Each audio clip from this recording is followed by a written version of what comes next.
OK, c'est parti. 1 Corinthiens, chapitre 5.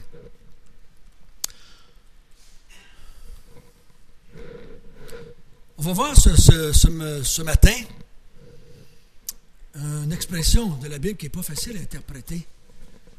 Et l'apôtre Paul va dire à l'Église ce matin qu'il aurait dû livrer quelqu'un à Satan. Livrer à Satan. Pas facile à comprendre et un peu énervant à faire. Qui est-ce qu'on est, nous? Pourquoi est-ce qu'on devrait faire ça? À 2 reprises, Paul va dire ça. Dans l'Épître aux Timothée, il va dire une place, « J'ai livré ». Là, il nomme 2 personnes. « Je les ai livrés à Satan ». Puis ici, il va dire à l'Église de Corinthe, « Vous auriez dû livrer cet homme à Satan. » Et vous ne l'avez pas fait. Qu'est-ce qu'il voulait dire par là? Et qu'est-ce que cela a à faire avec nous aujourd'hui? Est-ce que ça nous regarde?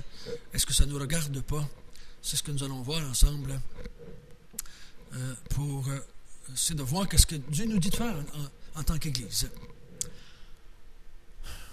Les problèmes chez les Corinthiens, il y en avait plusieurs. Et un des problèmes qu'ils avaient, c'était la sexualité. On va voir ça à différentes reprises, dans différents chapitres. Il y avait des problèmes de sexualité à l'intérieur de l'Église. Il va en parler au chapitre 5, au chapitre 6, au chapitre 7. Il va en parler un peu plus loin. Il va en parler à quelques reprises. La sexualité de l'être humain, ici je dirais homme et femme, a été pervertie dès le paradis. La Bible nous dit que l'homme et la femme étaient nus. Il n'y en avait point honte. Mais après qu'il y a eu mangé de l'arbre, la Bible nous dit qu'ils avaient honte de leur nudité. Qu'est-ce qui avait bien changé? Tout simplement le péché était entré en eux. Ils étaient maintenant morts spirituellement. Ils étaient séparés de Dieu spirituellement. Des fois, on a de la misère à comprendre et à saisir qu'est-ce que le péché a fait dans la tête des êtres humains, dans le cœur, dans la pensée, dans l'esprit, peu importe comment vous le nommez ici. Ça l'a tout dérinché l'intérieur du moteur, le péché. Il n'y a plus rien que l'homme fait, que l'être humain fait, qui est correct. C'est toujours biaisé ou de travers à quelque part. Et la sexualité, elle est pareille. C'est pour ça qu'aujourd'hui, on voit dans notre société une effervescence du péché. On pense qu'on voit, mais je crois que quand on regarde dans la Bible, il y en avait autant. Ça n'a pas changé. Moi, je dis tout le temps, voilà 5000 ans, l'homme trompait sa femme dans une tente. Aujourd'hui, c'est dans une chambre d'hôtel. Ça ne change rien. C'est toujours le même péché. La sexualité, elle a été pervertie. Pervertie, ça veut dire qu'on n'utilise plus comme Dieu voudrait qu'on l'utilise.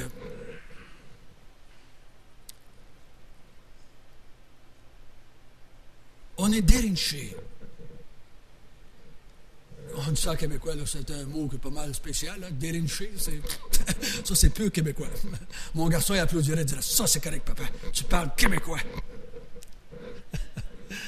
Dérinché.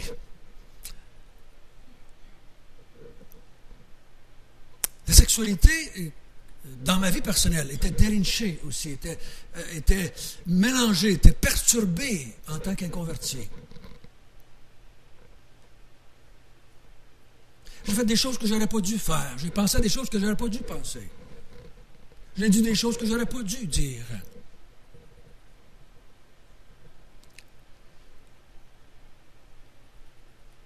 Et quand je suis devenu chrétien, ça n'est pas devenu parfait le lendemain matin.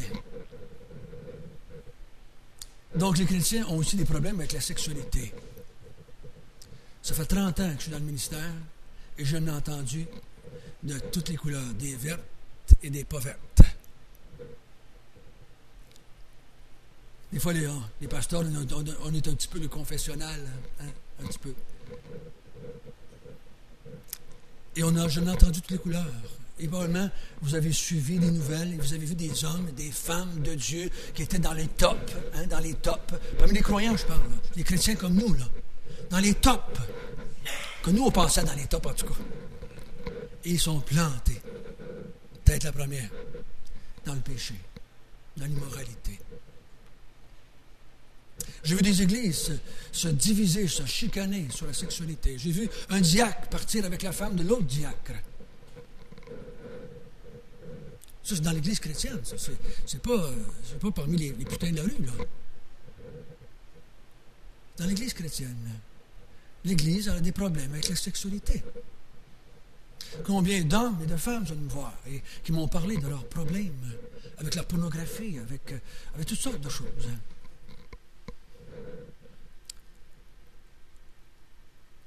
Si vous pensez que vous n'avez pas, vous n'avez pas encore compris. Tout le monde en a des problèmes. Un jour, une femme vient me voir et elle dit « Mon mari a des problèmes de sexualité. » J'ai dit « Toi, en as-tu? » Elle dit « Non, je n'ai pas. » C'est ça le problème. Tu penses que tu n'en as pas. Mais j'ai dit « Tu en as aussi. » Pas les mêmes que lui, probablement. Mais elle dit « Tout le monde en a. » Personne n'est parfait dans aucun domaine de notre vie. On est parfait dans rien, accepté en Jésus. La Bible nous dit que nous sommes parfaits en Jésus. Merci Seigneur qu'on est parfait en Jésus. Mais dans nos actes de tous les jours, nous sommes imparfaits dans tous les domaines de nos vies.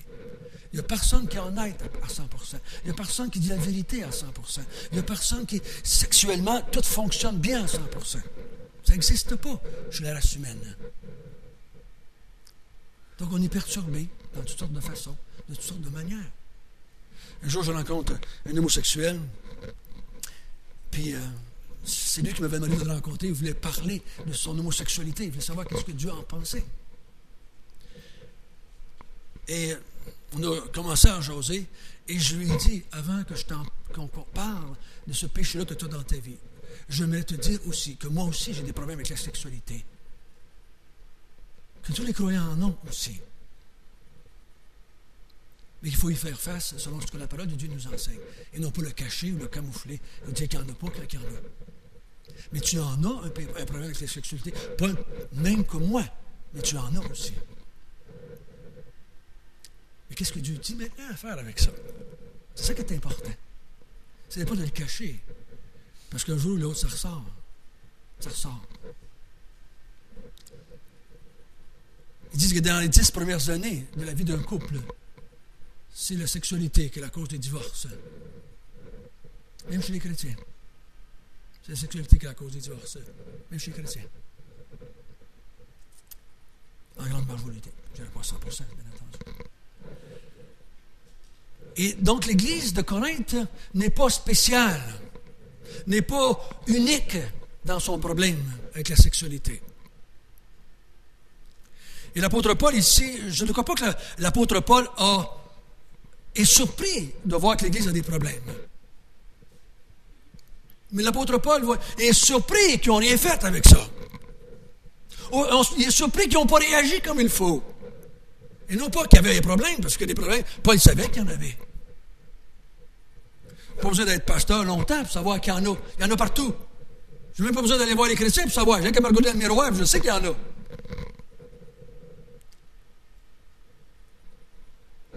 De laisser croire à la société que l'Église n'a pas de problème, c'est de la grosse foutaise. L'Église a des problèmes. Il y en aura toujours. Mais comment y faire face? Ça, c'est différent que les inconvertis vont prendre. Notre façon de dealer en québécois, encore une fois, comment est-ce qu'on regarde ce péché-là? Je parlais avec un homme au téléphone cette semaine, puis lui-même a approché le problème de la sexualité, un non-croyant. Et j'ai dit, cette valeur, tu ne sois pas le dimanche.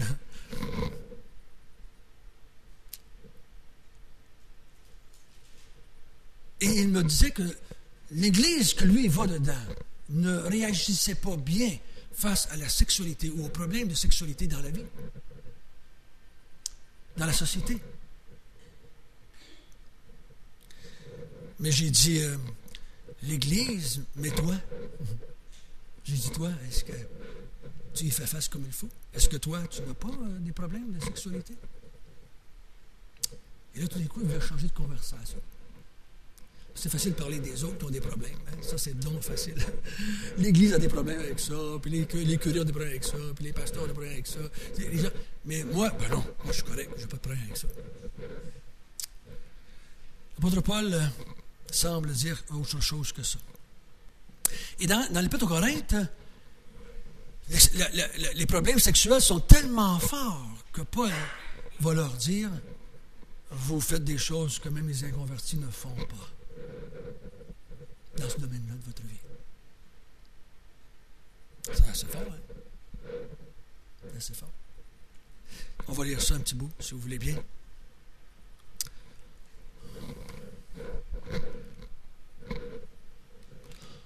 On entend dire généralement qu'il y a parmi vous de la débauche. Et le mot débauche, là, c'est l'immoralité sexuelle. C'est le mot pornéa. Pornéa, qui vient de notre mot porno. Pornographie, c'est le mot dans le grec, pornéa. Une débauche telle qu'elle ne se rencontre même pas chez les païens. C'est au point que l'un de vous a la femme de son père. Et vous êtes enflé d'orgueil. Et vous n'avez pas été plutôt dans l'affliction, afin que celui qui a commis cet acte soit ôté du milieu de vous. Pour moi, absent de corps mais présent d'esprit, j'ai déjà jugé comme si j'étais présent celui qui a commis un tel acte. Au nom du Seigneur Jésus, vous et mon esprit est assemblés avec la puissance de notre Seigneur Jésus-Christ, qu'un tel homme soit livré à Satan pour la destruction de la chair, afin que l'esprit soit sauvé au jour du Seigneur Jésus. C'est bien à tort que vous glorifiez. Ne savez-vous pas qu'un peu de levain fait lever toute la pâte? Faites disparaître le vieux levain, afin que vous soyez une pâte nouvelle, puisque vous êtes sans levain, car Christ, notre Pâque, a été immolé. Célébrons donc la fête, non avec du vieux levain, non avec un levain de malice et de méchanceté, mais avec les pains sans levain, de la pureté et de la vérité. Je vous ai écrit dans ma lettre de ne pas avoir de relation avec les débauchés, non pas d'une manière absolue avec les débauchés de ce monde, ou avec les cupides, ou les ravisseurs, ou avec les idolâtres. Autrement, il vous faudrait sortir du monde. Voyez-vous ce qu'il est en train de dire? Il dit, si je vous demandais de vous retirer des débauchés, de ne plus avoir de relation avec les débauchés et les cupides de ce monde, vous serez oublié de sortir du monde. Parce que dans ce monde-là, c'est juste ça qu'il y a. C'est juste ça qu'il y a dans ce monde-là. Maintenant, ce que je vous ai écrit, c'est ne pas avoir des relations avec quelqu'un qui, se nommant frère, est débauché, ou cupide, ou idolâtre, ou outrageux, ou ivrogne, ou ravisseur, de ne même pas manger avec un tel homme. Qu'ai-je en effet à juger ceux du dehors? N'est-ce pas ceux du dedans que vous avez à juger? Pour ceux du dehors, Dieu les juge. Ôtez le méchant du milieu de vous. Passage qui n'est pas facile d'interpréter. Je dirais que les croyants, en général, ont deux façons d'interpréter le texte. Mais les deux, pour moi, ne changent pas grand-chose. Parce que tout le monde s'ostine à peu près sur l'interprétation livrée à Satan. Qui peut faire ça? Mais je crois que le passage est clair, même si on ne comprend pas toute l'implication. Paul est en train de dire, ôtez du milieu de vous le méchant. C'est ce qu'il dit. Ôtez du milieu de vous le méchant. Et le méchant ici, il part avec la question de l'inceste. Hein? C'est un inceste entre guillemets, parce qu'il couchait avec la mère de son père, la femme de son père. C'était peut-être pas sa mère. OK? Bon. Si c'était pas sa mère, c'était de l'adultère. C'était de l'adultère. Pourquoi est-ce que Paul réagit si fort? Pourquoi est-ce que Paul dit une parole qui semble si dure quand il dit de le livrer à Satan?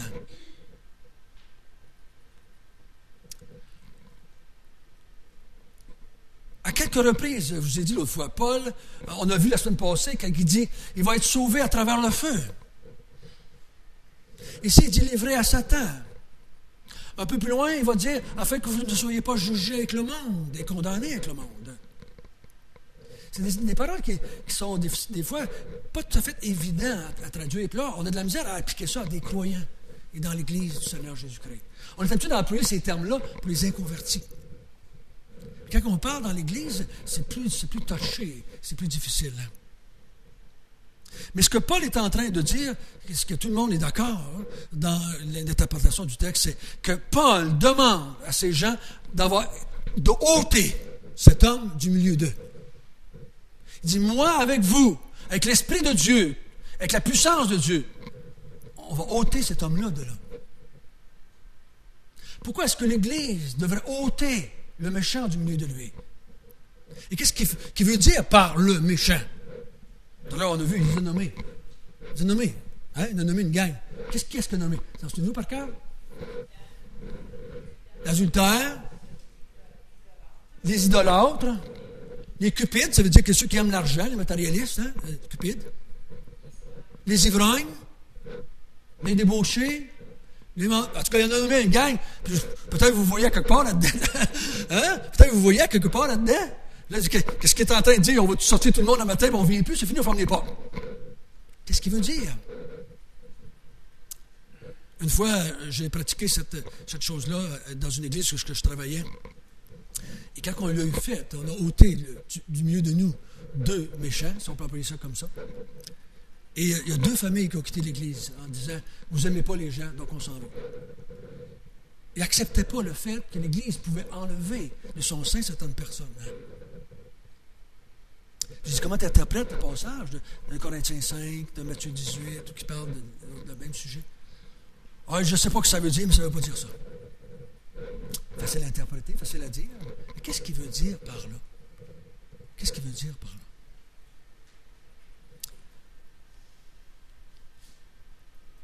là? Le terme n'est pas compliqué. Ôter, ça veut dire quoi? Ôter, enlever. Enlever. Il y a 10 pommes, j'en prends une, je le mets en dehors. Je ôte une pomme du panier. Si je dis j'enlève une enveloppe, puis si j'enlève une enveloppe, puis je ôte une enveloppe du panier. C'est ça que ça veut. Ça ne veut pas dire plus que ça, puis pas moins que ça. Il faut l'accepter comme cela. C'est ce que Dieu est en train de dire. Ôte de ton sein, du milieu de l'Église, du peuple de Dieu, ceux qui sont, qu'on appelle ici dans le texte, le méchant. On va voir ensemble de qui il parle ici.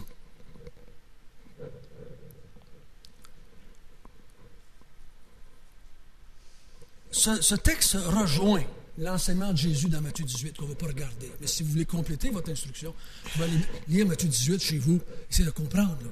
Parce que Matthieu 18 parle de la même chose. D'enlever du milieu du peuple de Dieu. Parce que chez les Juifs, il y avait une coutume. Quelqu'un qui n'obéissait pas à la loi de Dieu, on l'emmenait devant les juges, on pourrait dire, le Sanhédrin dans ce temps-là, ou ben non, les anciens, ou peu importe comment ça s'appelait dans différents moments donnés de leur histoire. Et avec 2 ou 3 témoins, on pouvait faire cela. On pouvait même les mettre à mort sur la déposition de 2 ou 3 témoins. Mais jamais seul. Jamais seul. Mais on pouvait les mettre en dehors du peuple. Un peu comme l'exemple qu'on a vu ce matin avec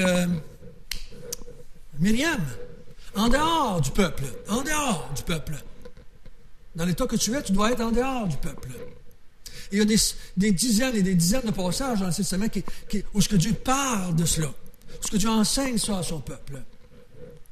Je ne dis pas qu'ils l'ont toujours fait, bien entendu. Premièrement, on va voir pourquoi il demande ça. Pourquoi il demande d'ôter. Versets 3 à 5. Parce que là, versets 1 et 2, c'est qu'il parle de la situation. Dans ce cas-là, ici, il parle de l'homme qui couchait avec la femme de son père. Hein? Il dit, afin que l'esprit soit sauvé au jour du Seigneur. Parce que pour moi, livré à Satan, ou ôté du milieu de l'Église, du sein de l'Église, ou du peuple de Dieu, ça veut dire la même chose. Livré à Satan, dans ma compréhension, c'est ceci. Ici, nous sommes le peuple de Dieu, nous sommes le temple de Dieu. nous sommes sous la protection de Dieu. En dehors de l'Église, c'est le monde du diable, le monde des ténèbres. C'est le monde où est-ce que le mal règne, où est-ce que Satan est le prince de ce monde. Quand on prend quelqu'un et qu'on l'enlève et qu'on dit « va-t'en en dehors du peuple de Dieu », on le livre à Satan, on le met dans le camp de Satan. Il n'est plus dans le camp de Dieu. Il est sorti. Il est sorti. Il est en dehors. Donc, ôter, la plus grande protection pour un croyant, c'est d'être dans l'Église. C'est avec l'Église. Parce que Dieu est son protecteur. Dieu est là. Mais quand Dieu dit, enlève-le, hein, parce que vous allez très bien ici, l'apôtre Paul dit, vous, moi et le Seigneur. Il embarque le Seigneur avec lui dans le bateau. C'est la même chose que le passage en Matthieu 18, quand on dit « Si 2 et 3 sont réunis en mon nom, oubliez, c'est jamais une réunion de prière qu'on parle de ça. » Ça n'a rien à voir avec la prière, ce texte-là. Dans Matthieu 18, c'est la question de ôter du milieu du peuple quelqu'un. Il dit « Quand 2 ou 3 sont réunis en mon nom, à cause de moi, pour moi, je suis avec eux. » Je suis avec eux. De 2 ou 3 en mon nom, c'est un contexte de tout ce qu'on appelle communément la discipline dans l'Église. Ça n'a rien à voir avec une réunion du dimanche matin. Ça n'a rien à voir avec l'Église qui se réunit pour prier. J'ai entendu ça des centaines de fois. Lorsque 2 ou 3, on est assemblés, Dieu est avec nous. Même quand je suis seul, Dieu est avec moi. Là. Mais Dieu dit, tu ne vas jamais chasser de l'Église quelqu'un tout seul. Il faut toujours que vous soyez au moins 2 ou 3 qui s'agissent à mon nom. On va voir ça tout à l'heure.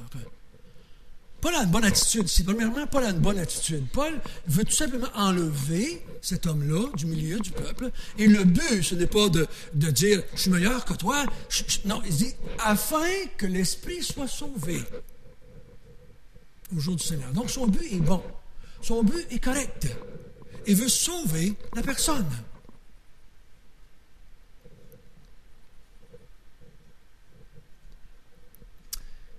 Paul est convaincu que c'est ça que Dieu veut qu'il fasse. Et quand on le fait en tant qu'Église, il faut être convaincu que c'est ça que Dieu veut qu'on fasse. Parce qu'on ne peut pas enlever avec un peu de légèreté ou sans y penser quelqu'un du peuple de Dieu. Ou le livrer à Satan ou le mettre en dehors de l'Église avec légèreté, parce qu'on le met dans une situation très difficile, la personne.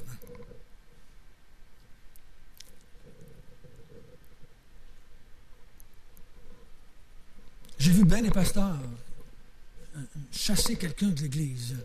Ils l'ont fait toute seule, sans parler à l'Église, sans parler aux frères et sœurs. Et savez-vous qu'est-ce qui est arrivé avec le temps?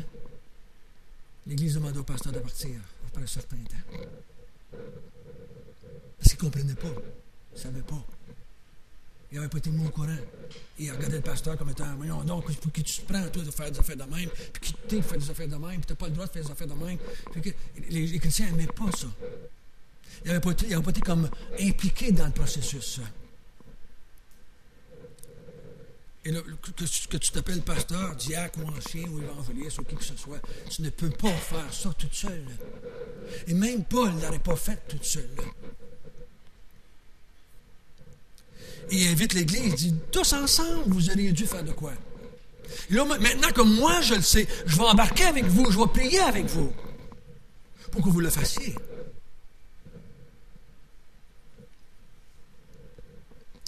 Donc, mettre en dehors de l'Église, le livrer à Satan, afin que l'esprit soit sauvé. De quoi est-ce qu'il parle quand il dit, en fait, que la chair soit détruite? Ça, on n'a pas trop de misère avec ça. On semble vouloir dire que la chair soit détruite, ça veut dire la maladie, la mort vienne. C'est pour ça que Paul va dire dans 1 Corinthiens 11, un peu plus loin. Il y en a parmi vous qui sont malades, infirmes et même morts. Et même morts. Tu dis ça, tu te demandes de quoi il parle là? De quoi il parle là? Mais ici, il parle de quelque chose qui...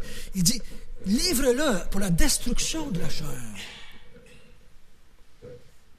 Pour qu'il y ait une difficulté, là, une souffrance. Et que cette souffrance puisse, ça peut être une souffrance psychologique, ça peut être une souffrance émotionnelle, parce que ça fait toute partie du corps, ça fait toute partie de la chair. Et le but de cette souffrance, c'est qu'elle soit sauvée. C'est qu'elle soit sauvée. C'est un peu de la même façon que vous et moi, c'est pour ça, des fois, qu'on punit nos enfants. C'est pour ça que des fois, vous avez donné des tapes sur les fesses à vos enfants. C'est pour ça que des fois, vous avez dit, va-t'en dehors de la chambre. Ou va dans ta chambre, excusez pas dehors, mais dans ta chambre. Et c'est pour ça que peut-être que des fois, vous avez dit, tu pars de la maison. J'ai dit une fois à mon gars qui avait 16 ans, il dit, Père, je suis assez grand pour faire ce que je veux. J'ai dit, je suis content. Il dit, je t'ai élevé pour ça, pour que tu deviennes indépendant et libre et que tu fasses un homme de toi. Il dit, fais ta valise puis va-t'en. Tu sais que c'est toi? Ben, j'ai dit, si tu veux faire ce que tu veux, tu t'en vas. Parce que ici, dans la maison, tu peux pas faire ce que tu veux. Il faut que tu vives avec la famille. Tu ne peux pas faire ce que tu veux dans la maison ici. Et tu as une famille, tu vis avec la famille ou tu t'en vas. Tu vis selon les règles et les lois de la famille ou tu t'en vas. Moi, je pense que je vais attendre encore un peu. Il n'a pas fait sa valise, il va rester à la maison avec nous pour quelques années de plus. Mais dans l'Église, c'est pareil, là. Mais pourquoi j'ai fait ça? Pas parce que j'aimais pas mon gars. Ben non. C'est parce que je l'aimais que j'ai fait ça. Je voulais qu'il réalise que ça ne marchait pas comme ça. On ne pouvait pas vivre de même. Surtout pas en tant que croyant, parce que lui, il était croyant. De quel salut il parle ici? Afin que l'Esprit soit sauvé. De quoi il parle? Au jour du Seigneur. Au jour du Seigneur. Donc, afin que quand le Seigneur va revenir, que cet esprit-là soit sauvé. Qu'est-ce que Paul est en train de dire?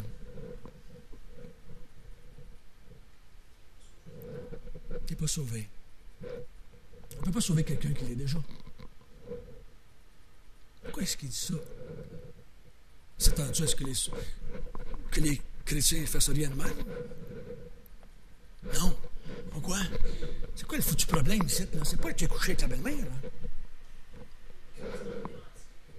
C'est qu'il est orgueilleux de ça. L'Église est orgueilleuse de ça. Il dit, vous êtes orgueilleux. Au lieu d'être humilié, d'être dans la tristesse face à votre péché, vous vous en vantez. Vous vous en vantez. C'est ça qu'il n'aimait pas. Une fois, j'ai mis mon garçon en discipline, en dehors de l'église, en dehors de mon foyer. Le même qui voulait partir quand il avait 16 ans. 2 ans plus tard, c'est à côté avec une femme qui était mariée. Il venait à l'église avec nous autres dans ce temps-là. Et on s'est rencontrés avec eux autres. On s'était 2, 3 anciens ensemble. Et deux églises, parce que la femme venait d'une autre église. Et pendant 6 mois, on a parlé avec eux autres, on les a instruits, on a prié avec eux autres. Pendant 6 mois, on dit, il faut que vous preniez une décision. Mais on dit, on va vous dire une chose bien certaine. Les gens dans l'Église ne sont pas meilleurs que vous. Mais ils sont tristes de leur péché. Et vous, vous ne l'êtes pas. C'est pour ça qu'on va vous demander de partir. Voyez-vous la différence? C'est pas que les chrétiens ne font pas de péché. Voyons, non. Mais ils ont la bonne attitude face à leur péché. Ils l'appellent d'abord péché, parce que c'est péché. Et ils sont attristés par le péché. Je dis souvent ça aux convertis. Les chrétiens, ce n'est pas des gens qui ne font pas de péché, mais c'est des gens qui sont attristés par leur péché. Mais il dit, si cet homme-là est orgueilleux et qu'il ne veut pas se repentir et qu'il veut marcher, qu'il veut continuer à coucher avec la belle-mère, mettez-le en dehors de l'Église. Parce que son attitude est très mauvaise face au péché. Il se vante de son péché. Et ça, ce n'est pas l'attitude d'un croyant. Mettez-le en dehors de l'Église. Afin que l'Esprit soit sauvé au jour du Seigneur.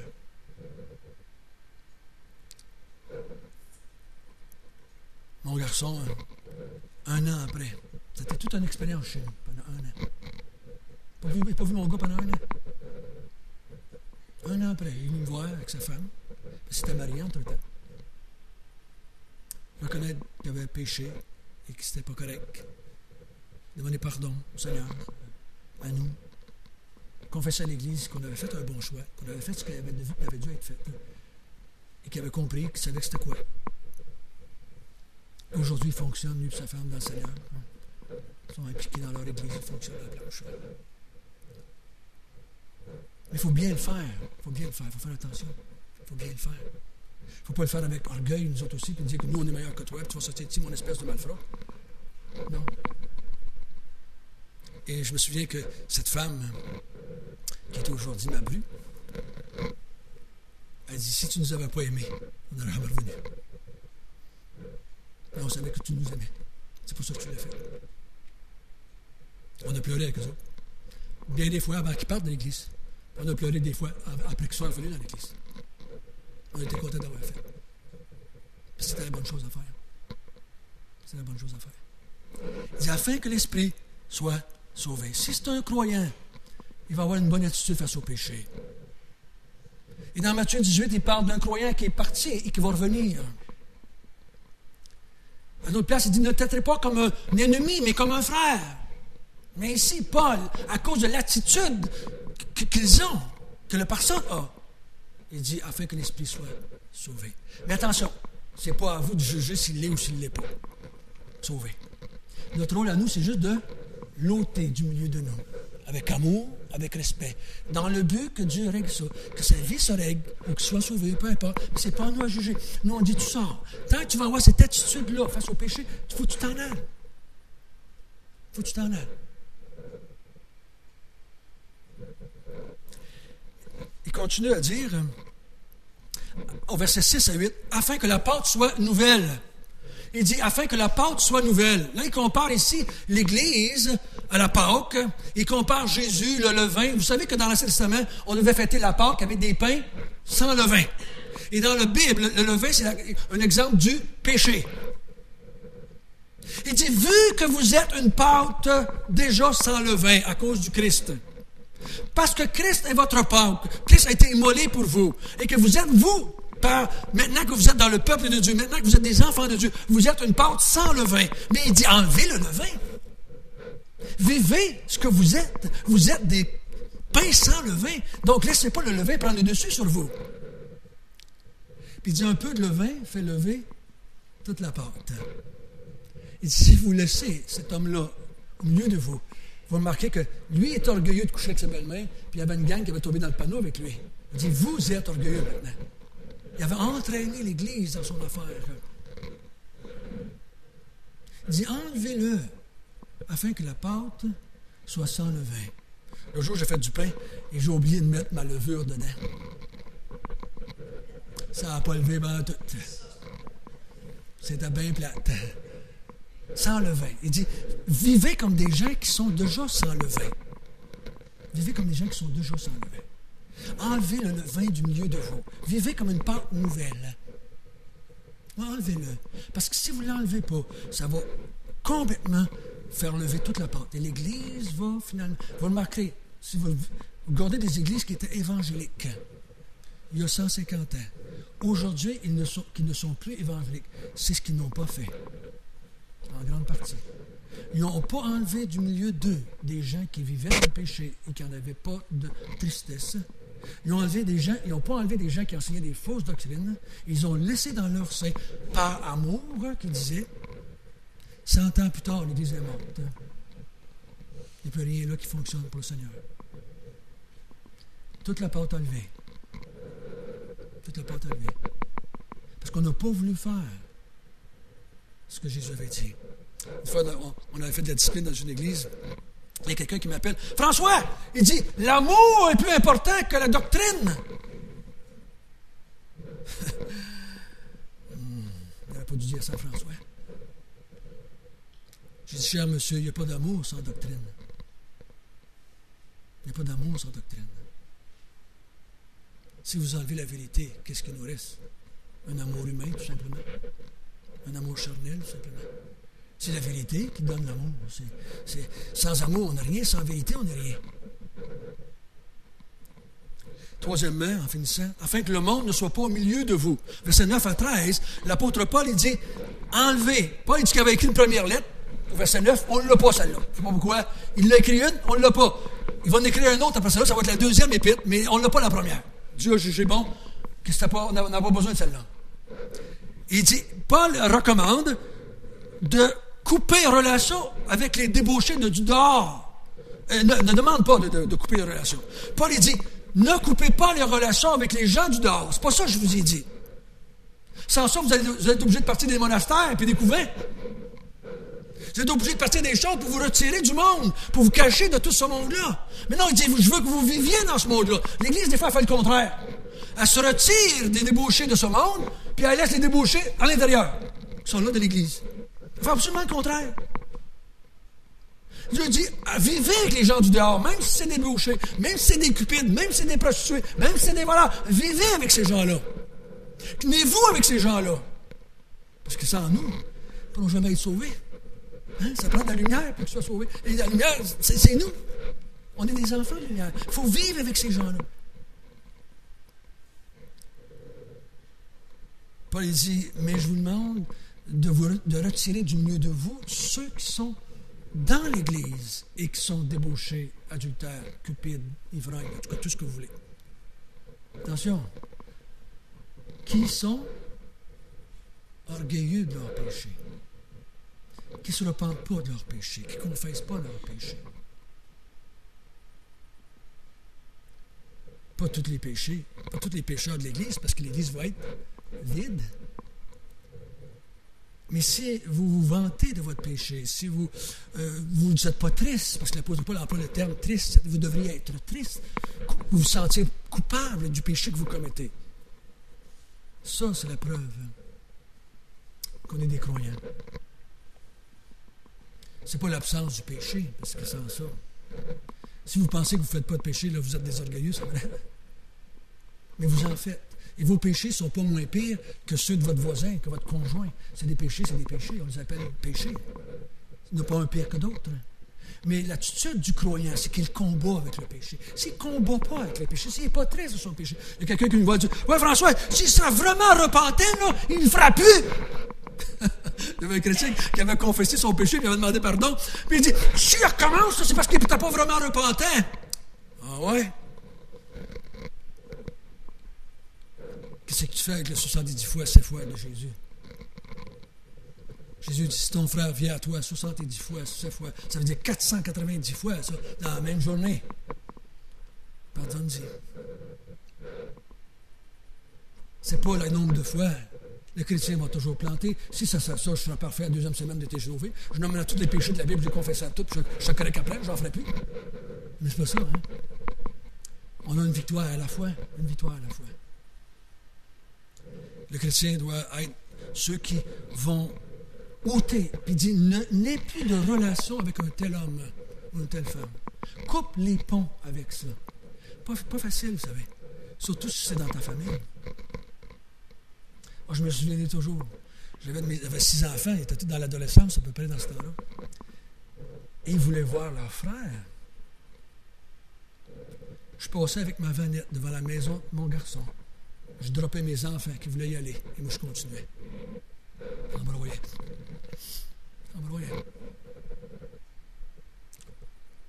Les enfants rentraient, allaient voir leur frère pendant l'après-midi, 1 heure, 2 heures. On ramassait nos enfants pour porter à la maison.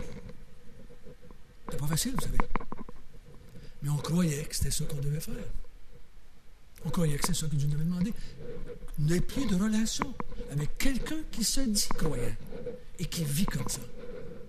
Mon autre garçon, il faisait la même chose. On l'invitait à souper. Parce que lui, il se disait non-croyant. C'était un de ce monde, un débauché de ce monde. Mais gloire à Dieu, il a été sauvé, ça fait longtemps. Mais j'ai dit à mon garçon, il dit, pourquoi je comprends pas? Lui, il fait la même chose que moi, puis tu ne fais rien. Tu vas le voir, tu l'invites à souper. Mais lui, il dit, il n'est pas croyant.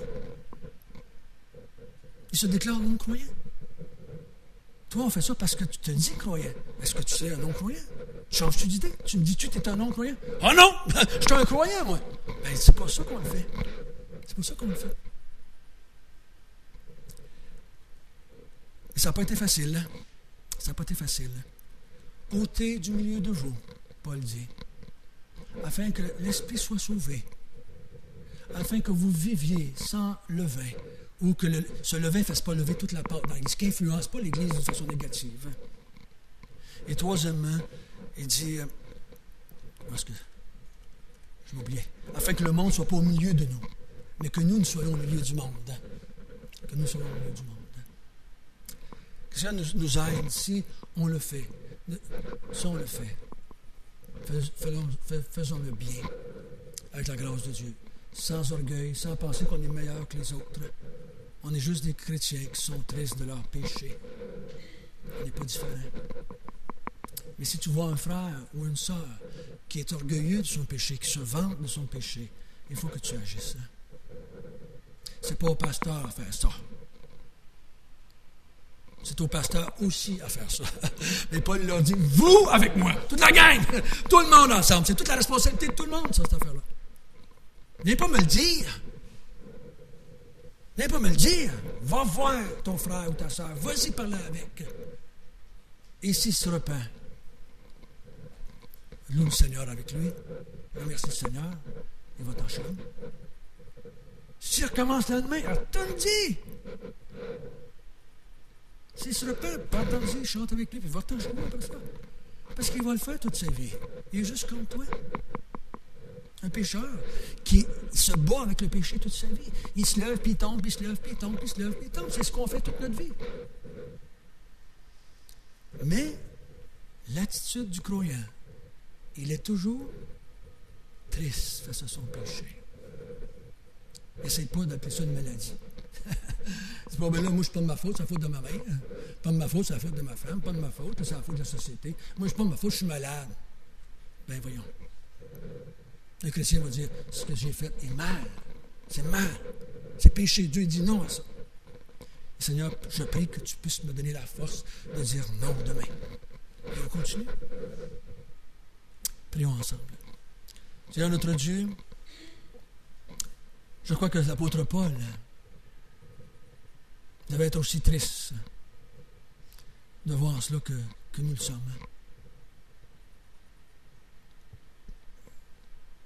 L'Église du Corinthe est une église que lui-même avait travaillé. Il avait travaillé là pendant des années.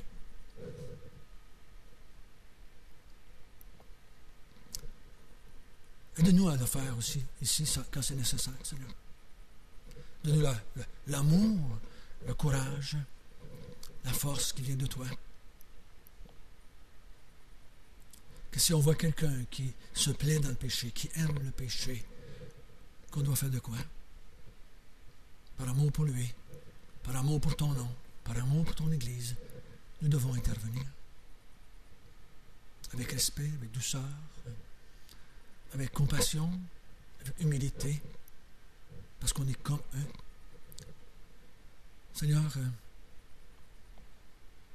cette tristesse devant le péché ne vient pas de nous, ça ne vient pas de notre chair, ça vient de l'Esprit Saint qui est en nous. Ça vient de l'Esprit Saint qui est en nous. Nous te bénissons pour cet Esprit Saint. Car sans lui, on se plairait, on se vanterait de nos orgies, de nos péchés, de nos vols. On se vanterait d'avoir été capable de tricher l'impôt sans se faire pogner. On s'en vanterait. Mais l'Esprit Saint qui est en nous, c'est lui qui convainc de péché. C'est lui qui convainc de justice. C'est lui qui convainc l'enfant de Dieu que ce qu'il a fait était mal. C'est lui qui donne une tristesse qui vient de Dieu. Nous te remercions de cela, Seigneur. Et c'est à cause de cela que nous savons que nous sommes des croyants. Parce que le péché nous attriste. Le péché de la société, le péché de nos familles, le péché de nos conjoints, le péché de notre propre vie. Dirige-nous, Seigneur. Garde-nous en toi. Au nom de Jésus, nous te prions. Amen.